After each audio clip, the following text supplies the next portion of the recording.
Ponovo smo u Briselu, a prema poslednjim informacijama, takođe nezvaničnim, koje dobijamo od članova timova koji ceo dan razgovaraju, sastanak bi uskoro mogao da bude i završen, a ono što će biti zaista veliko otkrovenje ukoliko do njega dođe, to je tekst sporazuma, predloženog sporazuma koji bi prema nekim najavama mogao da se pojavi u javnosti u narednim satima. Da li je to tako? Proveravao je moj kolega Aleksandar Miladinović.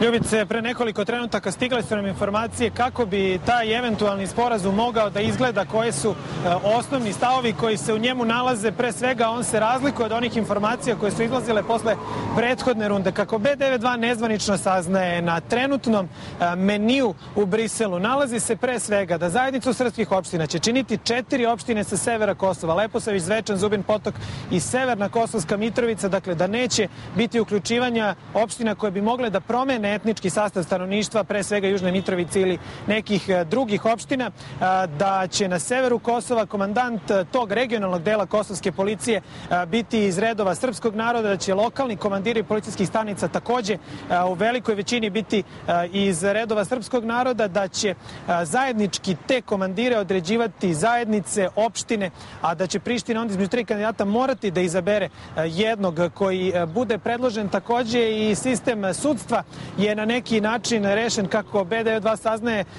imaće na severu Kosova posebno odeljenje drugog stepena sudstva u kome će na neki način biti apelacioni ili viši sud koji će biti specifično orijentisan za sever Kosova. Sve to trebalo bi da se nađe na jednom finalnom predlogu koji će biti predstavljen tokom večeri, a onda bi narednih dan, dva trebalo da se odluči o tome u Beogradu i Prištini, da se pre svega ovde u Beogradu održe konsultacije sa onim delom državnog vrha koji danas nije u Briselu. Očigledno ova ponuda razlikuje se od one prethodne koja je mogla da se vidi pre 2 nedelje i činjenica je da je sada nešto drugačija i ono što je srpska delegacija i nazvala kao boljom ponudom, čini se da to i jeste na kraju ovo što bi moglo da se nađe na ovom finalnom papiru. A sve dok se to na tom finalnom papiru ne nađe i taj odgovor u narednih nekoliko dana posle konsultacija u Beogradu ne uputi i Skupština Srbije iščekuje te